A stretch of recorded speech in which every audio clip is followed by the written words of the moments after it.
Welcome to the Daily Current Affairs by CivicCentre IAS, where we try to discuss the important articles from the Hindu, the Indian Express and the PIB from the UPSC CSA prelims perspective. Displayed are the list of articles which we are going to discuss in today's video. The first article of the day says that the Central Water Commission has agreed to Kerala's demand for a safety review of the 129-year-old Mullaperiyar Dam in Idukki of Kerala. And the Kerala Minister for Water Resources, Roshi Augustine, said on Monday. In this context, let us talk about the Central Water Commission and then about the Mullaperiyar Dam. So firstly, talking about the Central Water Commission, see, it is an apex organization in the country in the field of water resources, came into existence as Central Waterways, Irrigation and Navigation Commission in 1945. At present, it is functioning as an attached office of the Ministry of Jal Shakti under the Department of Water Resources, of the River Development and Ganga Rejuvenation of the Government of India. If we have to look at its working structure, see, the Central Water Commission is headed by a chairman who has the rank of the ex officio secretary of the Government of India. Further, the work of the Central Water Commission is divided into three wings. The first one is the Designs and Research wing, second one is the River Management wing, and the last one is the Water Planning and Projects wing. Now, moving on to look at its functions. Firstly, its main role is to plan, design and implement the schemes for management, conservation and use of water resources across the country for purposes such as flood control, irrigation, navigation, drinking water supply and hydropower generation. Secondly, to provide technical assistance and guidance to the state governments and central ministries on planning, design, construction, operation and maintenance of water resource projects. Further, to undertake a techno-economic appraisal of major and medium irrigation, flood control and multi-purpose projects and to accord investment clearance. Then to monitor the implementation of major and medium irrigation, flood control and multi-purpose projects and to evaluate their performance. Next, to collect, compile and publish hydrological and hydrometeorological data and to maintain a national network of observation stations. Further, to carry out surveys and investigations for basin planning, interstate water disputes, flood forecasting and reservoir regulation. Next, to conduct research and studies on various aspects of water resources, engineering, hydrology, sedimentation, soil conservation, groundwater, etc. Lastly, to promote international cooperation in water resources development and management. Now, moving on to talk about the Mullaperiyar Dam. See, it is a 126-year-old dam which is located on the confluence of Mullaperiyar and Periyar rivers in Kerala's Idukki district. Notably, the dam is situated on the Periyar River in Kerala, but its ownership and operation rights belong to Tamil Nadu. Know that the dam, which had been constructed in the year 1895 during the British rule, was designed to divert water from the west-flowing Periyar to the arid regions of Tamil Nadu for irrigations. The next article says that the centre on Monday notified the constitution of the 23rd Law Commission for a period of 3 years with a provision to appoint a serving Supreme Court and High Court judges as its chairperson and members. Know that the term of the 22nd Law Panel ended on August 31st. In this context, let us talk about Law Commission. Firstly, if we have to look at the history of the Law Commission in India, see, the first pre-independence Law Commission was established in 1834 by the British government in India. Notably, it was established by the Charter Act of 1833 and was chaired by Lord Macaulay. Then, the first Law Commission of Independent India was established in the year 1955, which was headed by M.C. Setalvad. Know that since the independence of India, there have been 22 law commissions. The previous law commission, which is the 22nd, is chaired by Justice Ritu Raj Avasthi. Now, moving on to talk more about it, significantly, the Law Ministry describes the Law Commission of India as a non-statutory body that is constituted by a notification of the Government of India with definite terms of reference to carry out research in the field of law. Further, the Commission makes recommendations to the government in the form of reports as per its terms of reference. Now, what is the vision of it? See, the vision of the Law Commission of India is reforming the laws for maximizing justice in the society and promoting good governance under the rule of law. The next article says that nearly 3 months into the 18th Lok Sabha, the department-related parliamentary standing committees have not been constituted because of the disagreements between the union government and the opposition on control of these panels. In this context, let us talk about the standing committees. So, by nature, parliamentary committees in India are of two kinds, which are standing committees and ad hoc committees. See, the standing committees are permanent committees that are constituted by the parliament to deal with specific areas of public policy or administration. Know that these committees are constituted at the beginning of each session of parliament and they'll continue until the end of the session. Further, the financial committees, the department related standing committees and other committees come under the category of standing committees. Now, moving on to talk about the department related parliamentary standing committees. See, there are 24 department related parliamentary standing committees and 16 of them fall under the ambit of Lok Sabha and are chaired by Lok Sabha MPs, while 8 are under the Rajya Sabha. Notably, each of these committees consists of 31 members. Going into the details, 21 from the Lok Sabha and 10 are from the Rajya Sabha to be nominated by the Speaker of Lok Sabha and the Chairman of Rajya Sabha respectively. Notably, the term of office of these committees does not exceed 1 year. Some of the examples of these committees are Committee on Commerce, Committee on Home Affairs, Committee on Education, Women, Children, Youth and Sports, Committee on Industry, and Committee on Defense, etc. The next article says that the manufacturing activity slid to a 3-month low in August, with new orders growing at the slowest pace in 7 months and exports logging their weakest rise in 2024 as inflation and competitive pressures dragged producers' optimism to the worst level since April 2023. This was according to the survey-based HSBC India Manufacturing Purchasing Managers Index indicated. In this context, let us talk about the Purchasing Managers Index, in short called the PMI. See, it is a survey-based measure that asks respondents about the changes in their perception about key business variables as compared with the previous month. So, the purpose of the PMI is to provide information about current and future business conditions to company decision makers, analysts, and investors. Know that there are two types of PMI. One is the manufacturing PMI and the other is the services PMI. So it is calculated separately for the manufacturing and service sectors, and then a composite index is also constructed. Notably, the PMI is a number from 0 to 100. Hence, a print above 50 means expansion, while a score below 50 means contraction. Further, a reading at 50 indicates no change. Additionally, if PMI of the previous month is higher than the PMI of the current month, it represents that the economy is contracting. Know that it is usually released at the start of every month. Therefore, it is considered a good leading indicator of economic activity. Notably, PMI is compiled by ISH Market for more than 40 economies worldwide. Know that the ISH Market is a global leader in information, analytics and solutions for major industries and markets that drive economies worldwide. Further, the ISH Market is a part of S&P Global. The next article says that Bangladesh's interim government wants to restart with India the dialogue on the Teesta Water Sharing Treaty, according to the advisor on water resources. Further, Sayyida Rizwana Hassan has said, asserting that upper riparian and lower riparian countries should adhere to international principles on the distribution of water. In this context, let us talk about Teesta River. See, the Teesta River is a tributary of Brahmaputra, which is known as Jamuna in Bangladesh, following through India and Bangladesh.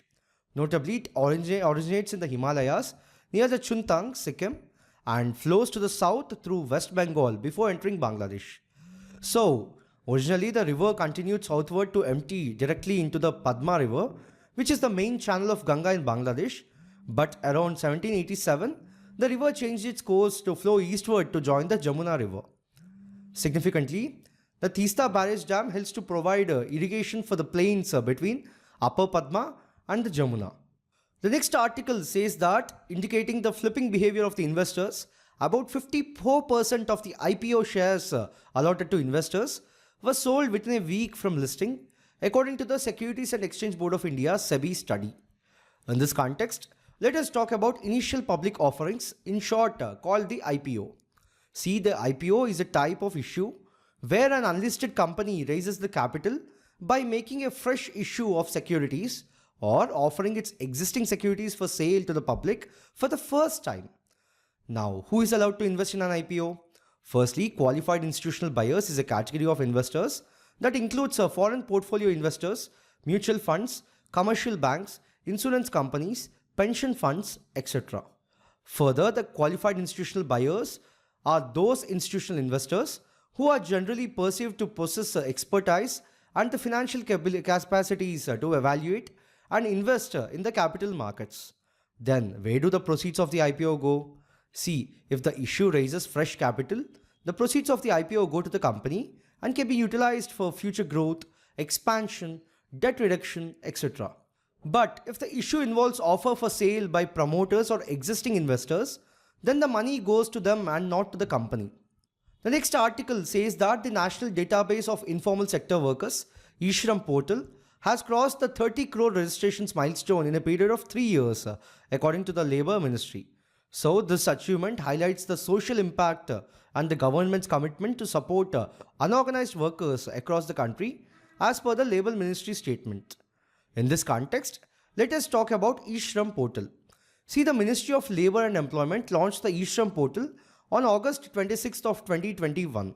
Significantly, in 3 years since its launch, eShram has registered more than 30 crore unorganized workers. So, the government envisages to establish the eShram portal as a one-stop solution for the country's unorganized workers. Know that the initiative aims to facilitate access of various social security schemes being implemented by different ministries or departments to unorganized workers through the eShram portal. Further, it will serve as a facilitator to ensure seamless access of various government schemes to unorganized workers. Notably, a two-way integration of the Skill India Digital Hub and the eShram is also a focus area of One Stop One Solution project of the Ministry of Labour and Employment and is making a significant progress also. Hence, this integration will help eShram and set the registrants to seamlessly register on either portal and access the services being offered by these portals. The next article says that the Union Cabinet chaired by Prime Minister approved 7 schemes to improve farmers' lives and increase their income at a total outlay of 14,235.3 crore. In this context, let us have a brief look at the schemes. See, the first scheme is the Digital Agriculture Mission. See, based on the structure of the digital public infrastructure, the Digital Agriculture Mission will use technology for improving farmers' lives. Know that the mission has an outlay of 2,817 crore. Further, it comprises 2 foundational pillars.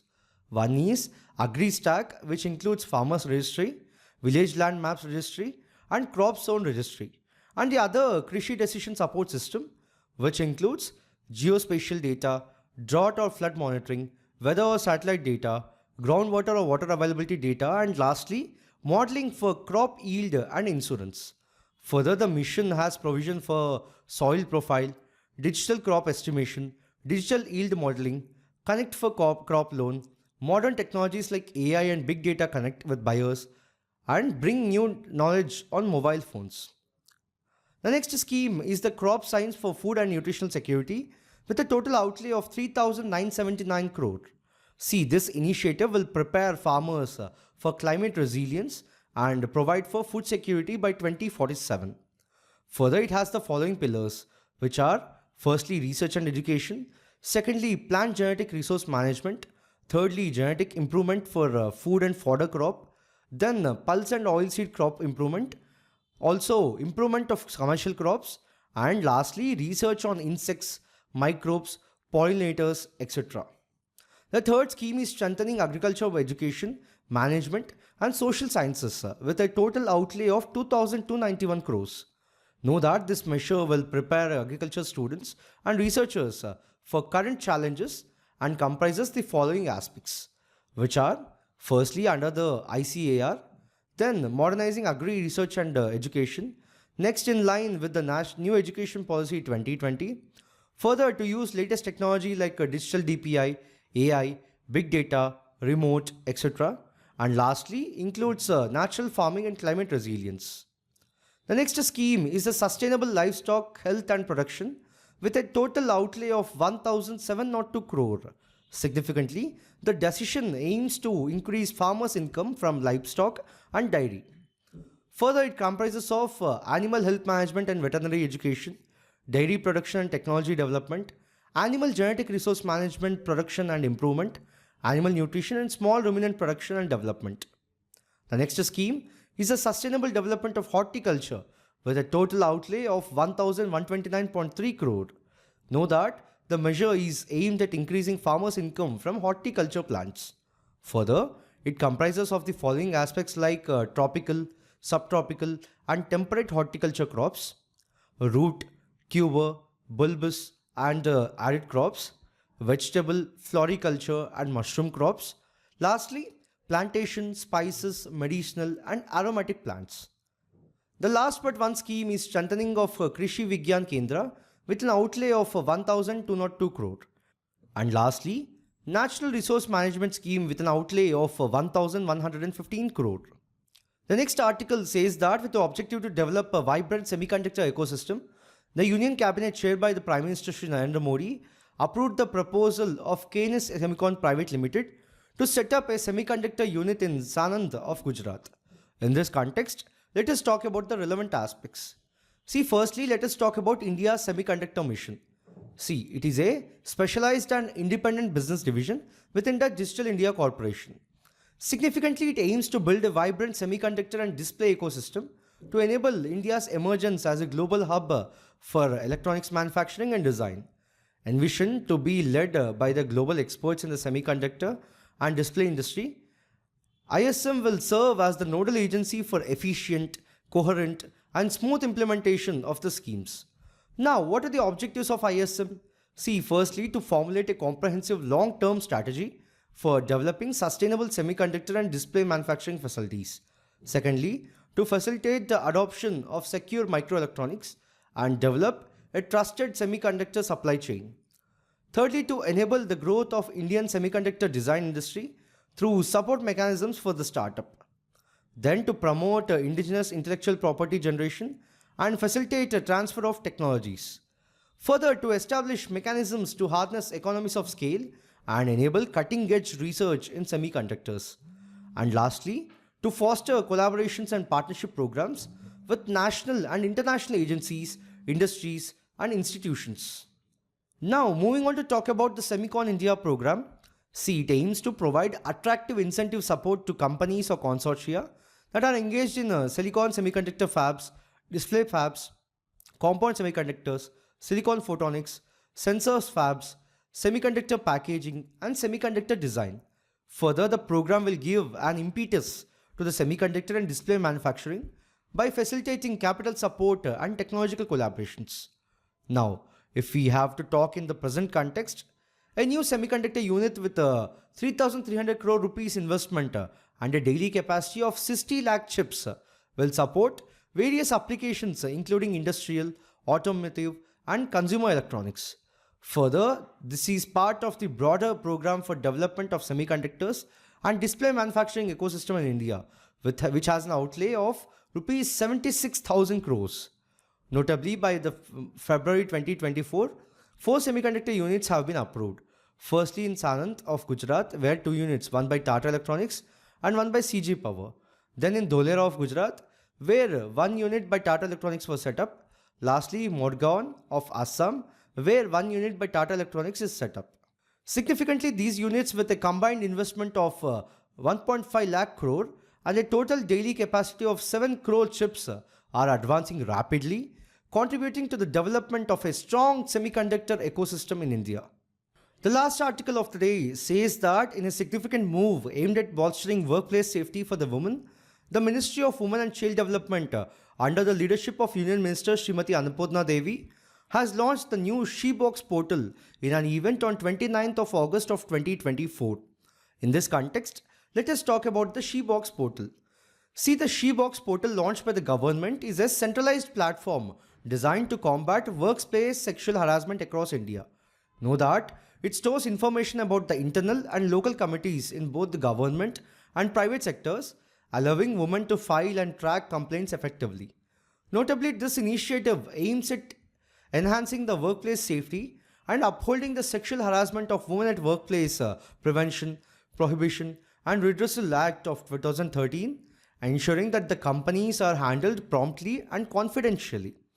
Further, the portal is a part of the broader effort to support women's workforce participation as India approaches its centenary in 2047.